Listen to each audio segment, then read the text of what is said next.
Hello again, everybody, and welcome to the Mike Francesa podcast, part of the Bet Rivers Network. We come to you on this Tuesday afternoon, the second to last day of the year, as we get ready tomorrow, a football Friday, as you get ready to look at the games. And we all know there are really only a couple of critical matchups. Two playoff spots, two division spots still up for grabs. That's it. Everything else accounted for. It's going to be a very, very busy Black Monday. I don't think there's any question about that as far as the coaching movement around the league and people being bounced and the likes. So it's going to be a very busy time, as it always is in the NFL. Before I get to the emails, and I have a bunch of them, you see these coaches reacting, college basketball coaches reacting in outrage to some of the things happening in college basketball right now because, there are no rules. There's it's complete chaos. Um, where have they been? We've been heading for this point. We have been heading for this road, and college football is no better. How can you have now when you look at some of these, and when we're all hypocrites about it because we all look the other way and enjoy a game. We'll all jump in on Indiana, Alabama in the Rose Bowl and not think of anything else. Think, oh, what a great setting and what a great game and blah blah blah, and not think of the ills right now. But James Madison has one player they have one player signed. One player. I saw Iowa State had 14. Um, the rating of these lesser programs by the bigger programs, it's just, look, everything rolls downhill. This, they have the most money than them, the bigger, then smaller. And you just keep taking from those beneath you. That's basically it. And it's the same way in college. You got guys who now you look at them. Go take a look at your college roster for your college basketball team as you get ready for conference play to begin, as it will in the next day or two everywhere.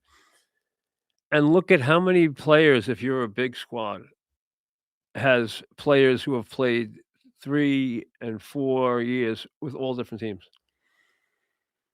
It's chaotic. It's absolutely chaotic. And now, if they sign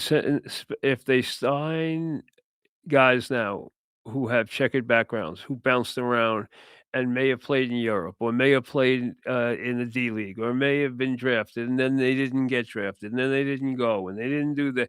Uh, there are no rules anymore. It's just grab the money and run. The average quarterback, you're talking about him getting, if he's a starting quarterback on a top 20 program, he's getting $4 million pretty much to go somewhere else. I mean, the money is chaotic. There is no rules. College basketball is no better. The NCAA just hopes that it can hang on to what it gets paid, what it can grab from its part of putting on the NCAA tournament. And when you realize that you don't need their trophy anymore, nor their administration, you can get rid of them and take their money back. And I hope it happens to them because they deserve it. Because that's all they do now. They administer the tournaments and they administer the NCAA tournament. Okay, so they take a fortune and run their whole operation off that and pay astronomical salaries off that. It's a joke. Hey, it's over, folks. It's over.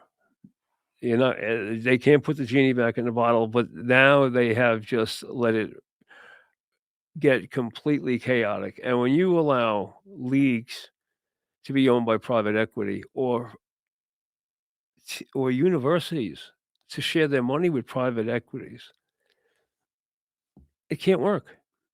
It can't work. In there, there's not one thing about the student athlete. There is no such thing as a student athlete anymore.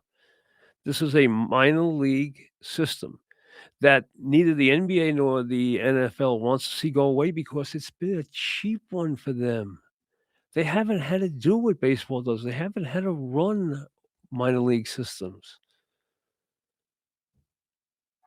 They've had players who were turned into megastars before they ever hit the prospective sport, be it the NFL or the NCAA or the NBA. You know, when Cooper Flagg got to the NBA, everybody knew who he was. Now the guy who plays a couple of years in college develops himself, and hey, the way this works now, they start doing it in high school. I mean, it is a completely chaotic system, and it's just, to see the coaches now, "Oh, I can't believe this, I can't believe that." Yeah. Where were you while it was happening? You didn't think this was gonna happen? Give me a break. Give me a break. As I said, there's gonna be a lot of, uh, coaching changes. I think even a couple of surprises. So, what we call Black Monday, which is next Monday, when, you know, when the other shoe drops on a lot of guys, and maybe a few surprises, it could be a very, very interesting year. Alright, let's get to some emails. As you know, Mike Francesa podcast at gmail, .com to send me your emails. Um, Sign up for the free Mike Francesa newsletter. We'll get you content, contest offers. Go to the Mike Francesa podcast and sign up. And remember that it's absolutely free. Now, players who place a qualifying same game parlay of at least $10 on eligible NFL and NCAA football games will receive one standard entry into the weekly squares game. Winning standard squares will be awarded a prize of $50, up to $50 per bonus entry. See the BitRivers app or website for full details. All right, here we go. Should the Giants consider Flores as their head coach? Well, Minnesota has played very, very impressive defense, and he is a very, very good defensive coach, and he is a guy who should be, by all rights, a head coach in the NFL. He is a legitimate quality head coaching talent. He was not treated well in Miami. We know that. I don't know how much of it he's to blame for it. I wasn't there. But before any of this happens with him, remember, he has lawsuits with the league, against the league, and against particular teams. Until those are either dropped, settled, put to bed, I don't see him becoming a head coach again in this league. So I think he's a candidate despite what is, him being a very much a now guy and him being a legitimate head coaching candidate. I'm sorry, I can't take him seriously until this situation's the NFL is not too, keen on hiring people who were suing them. Um, I think that has to be dealt with. I think it's gonna be very interesting to see what happens in Baltimore. I don't think Tomlin is leaving, uh, Pittsburgh under any circumstances. I think there's a better chance that Harbaugh is free, and I have made it very clear to you that if he's free, if I'm the Giants, I'd jump on him in 2 seconds. Gavin, it seems like Dart is going to have to play this mobile running quarterback style for the Giants to have success. Do you think the type of quarterback play is sustainable? Well, has it been sustainable for Josh Allen? You know, running quarterback doesn't mean you have to run as much as Allen to be effective or Lamar Jackson to be effective. You can run like Mahomes. There might be a game you run for 2 yards. There might be a game you run for 52 yards. There might be a game where you used your legs twice and got into the end zone or, twice in the 4th quarter to keep drives alive. Um, just having the ability of the utilization of your legs. Now, early in his career here, I don't think there's any question there are going to be run plays designed for the quarterback. There should be. That's a strength of his. I think there will be. They are going to hope that he uses uh, smarts and discretion in how he runs, knowing when to slide and when not to slide, knowing when to go out of bounds. And that's a key one because, listen, they are taught if he's still in bounds, you are not going to get a flag. And they have made it very clear if he's still in bounds and he's trying to get up the sideline, you can let him have it. If he gets out of bounds and you hit him and he's already well out of bounds or already got a foot completely out of bounds, you better be careful. You better pull back. But if he is still trying to steal yardage up that sideline, you can let him have it. And Dart's been guilty of that. You have to do that. Don't go for the extra yard in the first half of a game. 4th quarter, it's a different story. Bob, this season has been a complete disaster for the Raiders. Duh. And for Pete Carroll. Do you think his coming back do you think his coming back has hurt his chances to get into the Hall of Fame? Yes. I think it will hurt his chances to get into the Hall of Fame. I think, it will put him on the back burner for a while. I think the lasting memory of this is a negative. Yes, and I think Pete's gonna be one and done. And the question you have to ask is, if Pete is one and done in now, I think what the Raiders would tell you was this: we weren't looking for Pete long term. We didn't like anybody out there last year. We weren't happy with anyone that we wanted to make a long term financial commitment to. So we brought Pete in hoping he could, work his magic and we could steal a year. It didn't happen. Pete had a miserable year. He put together a terrible staff.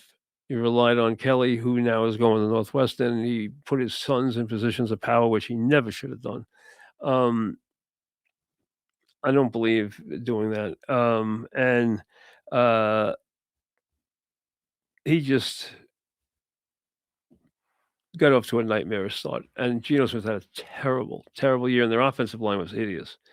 But the Jets have been even worse, and I think they're bringing their quarterback. They're bringing their head coach back, and he doesn't have a Super Bowl, and he doesn't have a resume like Pete Carroll's. But hey, that's the way it is.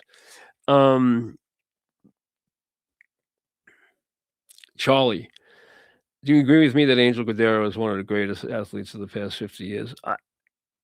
This is where I part company, Charlie. When guys are race car drivers or jockeys or things like that, I put them in their own categories because to put them with athletes who are not fueled by machine or animal or whatever, it's like you can't do it.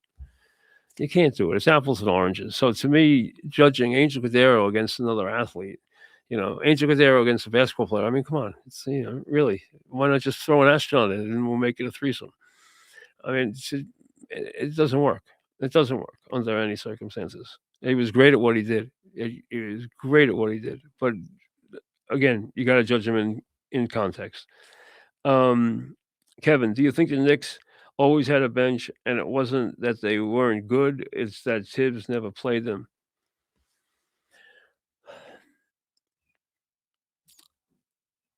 Tibbs had a certain belief in how to operate his team and what he demanded defensively from his defensive protocol. Um, as I told you when Brown took the job, and I told you that's why I was not down on Brown. I said, I listen. I told you I thought Brown was a pretty good coach, not a great coach. I also told you that he would fit well into the personnel here because he would free a lot of the personnel. And this is what I was talking about. Now, he was going to coach a very different kind of team. The proof will be in the postseason. The Knicks are going to have an impressive regular season. In a lot of quarters, they already have. Now, they have not solved the issue that they really don't have the ability to solve. And that is, how do you play Towns and Brunson together and not be destroyed in the postseason defensively, especially against top-level competition? We're talking about deep in the playoffs. We expect the Knicks to get deep in the playoffs. I think now if they don't get to the finals, there will be a disappointment. I don't think anybody expects them to beat OKC. I think a lot of people expect them to get to the finals. They have a good chance to do that. Yes, Brown has utilized guys off the bench and utilized their offensive talents, and they had offensive talents that did not show up because of the fact that their defensive talents did not allow them to get off the bench. It's just a different way of running things. That's why I was not against a change. It wasn't a knock on Tibbs. It was what was better for the personnel. Now, again, he has got to prove in the postseason because that's where it matters most. That's where it matters most. So you can't give Brown, the kudos yet because he hasn't accomplished it yet. I know everyone likes, the offensive, exciting basketball is always going to be a fan favorite. It's pretty, it's exciting. There's a lot of movement, a lot of scoring, and that's what you're getting now. But the answers will come down the road. Seth, what are your thoughts on Cooper Flagg? Well, I don't know what the question is because we've been through Cooper Flagg plenty. I mean, we've talked about him since he was in high school. I talked about the first time I laid eyes on him. Am I surprised by his NBA success? If you've listened to me, you know I'm not. I mean, we all know we expect him to be good. He's also driven. He's incredibly competitive. He's got an incredible work ethic, an incredible toughness. He's been brought up the right way. There's nothing like the like. Okay. So nothing nothing the young man will do will surprise me, and I think he's going to have, if he stays healthy, a great, great, great career. I think everybody thinks that. I don't think that's any surprise to anybody. That's why he was picked where he was picked. Matt, I just watched the Netflix documentary on John Elway. I started to watch it. I did not. I think I got through to where. I think I got through to where Reeves to Dan, and I like Dan a lot. I've met John Elway 5 or 6 times. I don't really know him. I know Dan Reeves. I like Dan Reeves, a gentleman. He's a good man. But he and John really came to not like each other a lot. And Mike Shanahan, who was a tremendous coach, got kind of put in the middle. But Tommy Maddox was the last straw, as we know, and that's where I left it. Let's see what the question is exactly. What is your assessment of his career? To me, he's the John Wayne of quarterbacks. I loved watching Elway play. Was he the most accurate passer? No. Was he a mistake prone quarterback? At times. It's funny. Terry Bradshaw, who's a great guy and who I love, okay? I mean, one of my favorite guys over the years, without question, I mean, I was around Terry a lot. I've done a lot of things with Terry. I've done a lot of events with Terry. I love Terry Bradshaw, and Terry was really hard on it started kinda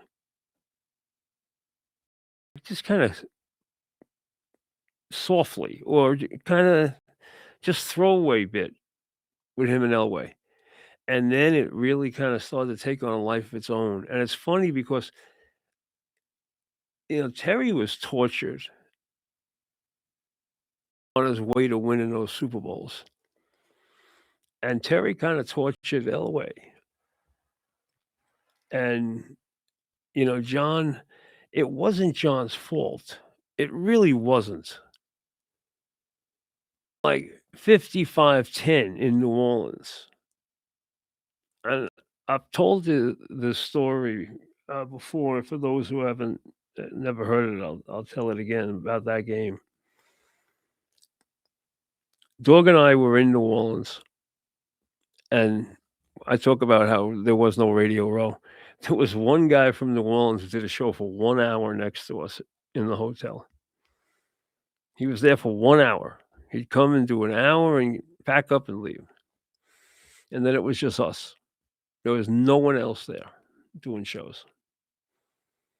So we're doing a show on Friday, and we're doing a thing with Mike Holmgren, who is still the San Francisco offensive coordinator. And he takes us upstairs and shows us the board. And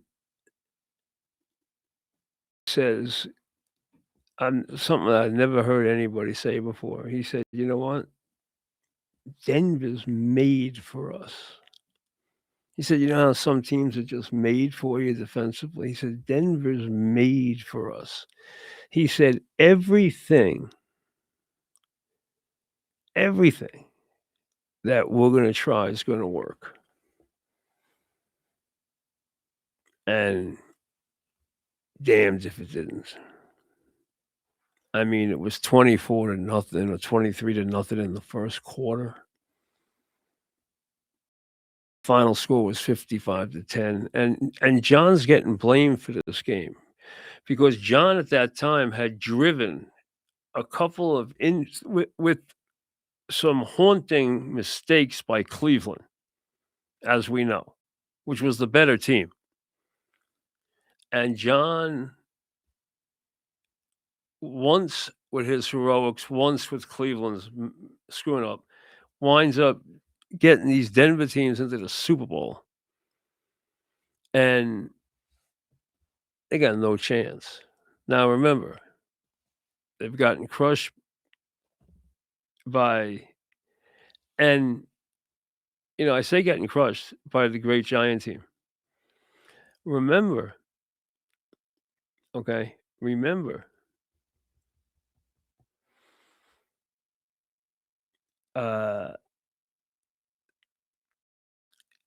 that game's 10-9 Denver at half. And although I think Bill was extremely confident, they were big favorites in that game, and they were the much better team. He admits there were a couple of plays that almost put them in a deep hole in that game. If that ball bounced the other way, they would have been in a deep hole. Obviously, they had the huge second half, and they go on to a romping 39-20 win. But so we know what's happened in the Super Bowl with them. But when Denver finally and Elway finally had his time, okay, uh, I don't think anybody anywhere enjoyed it, okay? I don't think anyone anywhere ever enjoyed it more than Elway did because, it had been such a long time coming, such a long time coming. And you're like,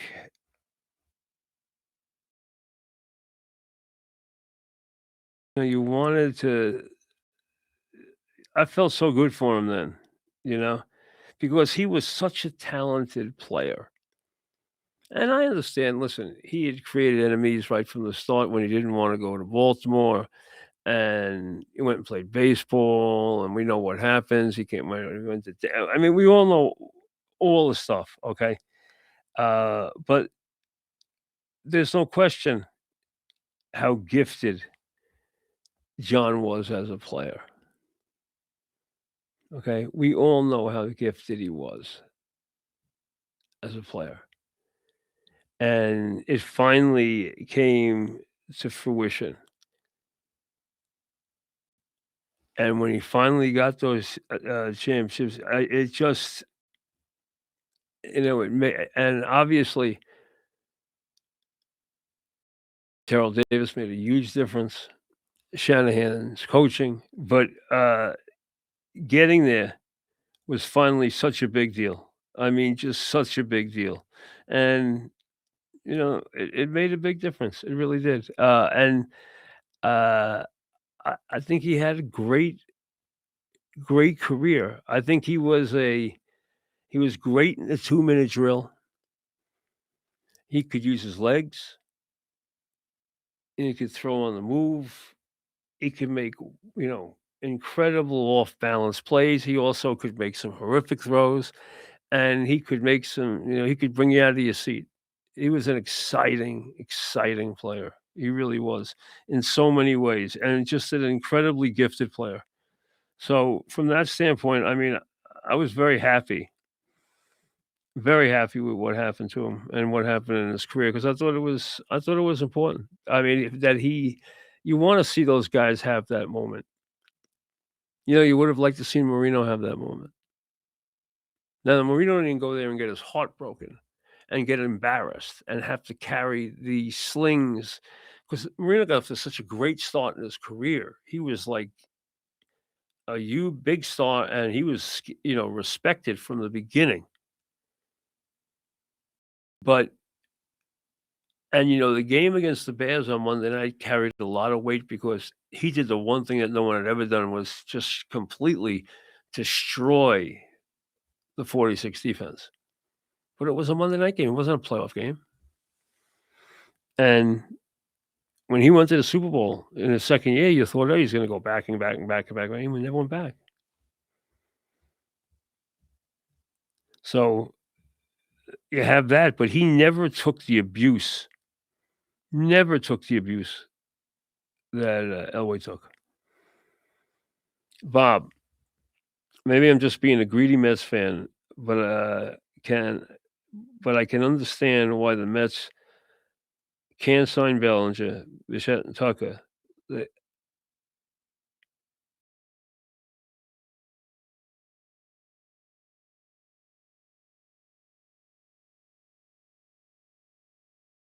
so he's saying they should sign an enormous, but I wanted to make sure I was reading it the right way. He's basically saying the Mets should, just open up the wallet and sign everybody. Um, this is an interesting thing that the Mets have been presented. They have an owner with unlimited funds who seems very willing to spend, but they have a guy who he brought in to build the team who clearly wants to build it in a certain way, and that does not include buying up every big name. As a matter of fact, he doesn't seem to like big names. Now he went out and had to buy Soto, and Soto was a brilliant buy for them. Just look at the attendance last year and look at the attendance the year before. You don't need any other things to discuss. Soto was worth his weight in gold to the Mets. In gold. He changed the entire way the fan base judged the franchise. Now, do they need players? Yes. I mean, listen, we're all sitting here waiting as the calendar turns to January. We are all sitting here and waiting for Stearns to act. I think we've all done a very nice job of saying, hey, he's shown conviction. Let's give him a chance to put his team together. Now, if you look, there's still plenty of people out there worth buying, and that he can buy. He could go on a spree tomorrow and fill the team. So until he can't do that, there's no reason to say it. But does any of us know exactly what the plan is? Does anybody inside the Mets other than Stearns and the owner know what the plan is? I don't think so. And I'm not even sure at this moment Stearns knows what the plan is. It seems that a lot of this is on the fly. I don't know. Right now, there is not a lot on the roster. Would I be surprised if the Mets added some players, some Asian players? No, I would not. Obviously, considering where they reside and everything else, the population there, I think that would be very good business. That wouldn't surprise me. I don't know which ones. I have no idea. Every time you speculate about one of those guys coming, they don't come. So I don't know. I'm not trying to tell you I know what players come because I don't. Nor does anybody else, obviously, because no one's produced anything yet. But until he screws up, let's let him screw up. And maybe he's not going to screw up. Maybe he's all going to show us that he had a very definitive idea of how to build a baseball team. I don't know. Ball's in his court. He's been given a lot of responsibility, a lot of power. He's got a lot of money at his disposal. He's in a position that any executive of any sport would love to be in. He's allowed to buy an expensive player. He's allowed to do anything he wants with this franchise. But so far, all we have received is inactivity. Is Bellinger between the Yankees and the Mets? I don't know. I think it's starting to look that way, but I don't know that. There are still a lot of good players out there, and until they're off the market, I cannot say, "Well, you can't get this guy, can't get this guy, can't get this guy, can't get this guy." Do I think he wants to build a team? Also, I do not. Do I think he likes a certain kind of team? Yeah, I think he wants an athletic team that plays defense, that relies on pitching, especially the back of the pen. We all know how much he covets Mason Miller. He might go to do anything he can to get that guy, but that might take he might have to really do something crazy to get him away. So I don't know if that's possible. He clearly wants him to be the closer. I think we all know that. Other than that, I don't know what he wants to do. I'm not sure what. I was sure that he wasn't bringing Alonso back. I never thought there was a day he was bringing Alonso back. So he didn't surprise me with that. The Nimmo I didn't know anything about until after it happened. Um, Diaz I would have kept, and I think he wanted to keep him too. Diaz didn't want to stay. His feelings evidently were hurt. And he went to the Dodgers, which are fine. Which is fine. I think he underplayed his hand with Diaz. I think Diaz was a loss. Now, if he gets Mason Miller, it's not a loss. Let's see how that plays out. But I have to admit, this has become one of the more fascinating baseball studies we've seen in a long time. And we close with the highly predictable Eli Hall of Famer question. Eli has made the finals. Evidently today, now he's on the finals list. I would love My gut feeling is he's not gonna get in this year, and I really want him to get in, so I don't wanna uh, I just think he's gonna come up short. I hope he doesn't. I hope he gets in because I want him to get in the worst way, but, I just got a feeling he's not gonna get in again. It's just me. I know you think Eli's a Hall of Fame, I do. What about Phill? I think that second Super Bowl would have been very important for Phill. Very important. Phill had a lot of injuries in his career, especially early, that hampered his all-time productivity. Phill had Hall of Fame talent, but a lot of players do who don't make the Hall of Fame.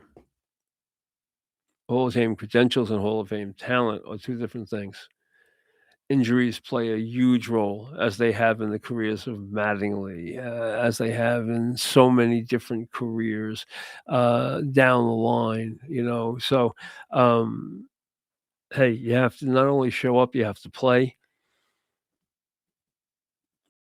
and like I always say I try to because I think it's insulting, you know, people use it as a slight, "Oh, he's not a Hall of Fame." Hey, just because you think someone's on the wrong side of the Hall of Fame does not mean you don't think they was had a terrific career. They did.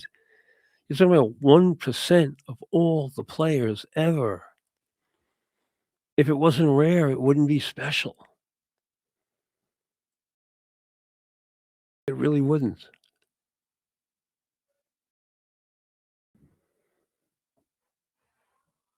The last Football Friday program of the year,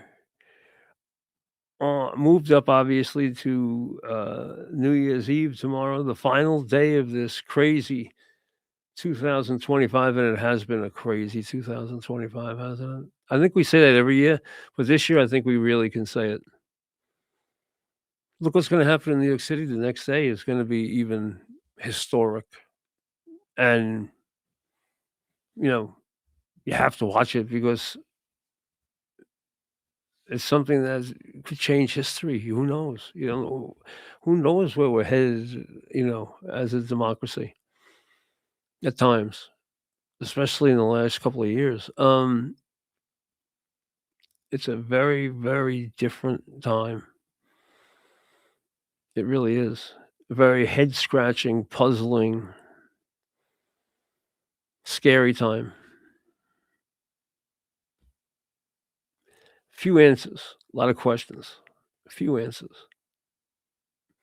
And for all you out there, and I know how many you've had, if you have little ones, you've been dealing with colds and flus and everything, and so many people, so many I can't tell you how many people came to, our home on Christmas Day that were sick, and on Christmas Eve. I was sick Christmas Eve and Christmas Day. I mean, it was, uh and even the day after. I'm still not 100%, but I mean, I'm not complaining, I'm getting a little better. I went out today. It's the weather's just been foul and the, amount of,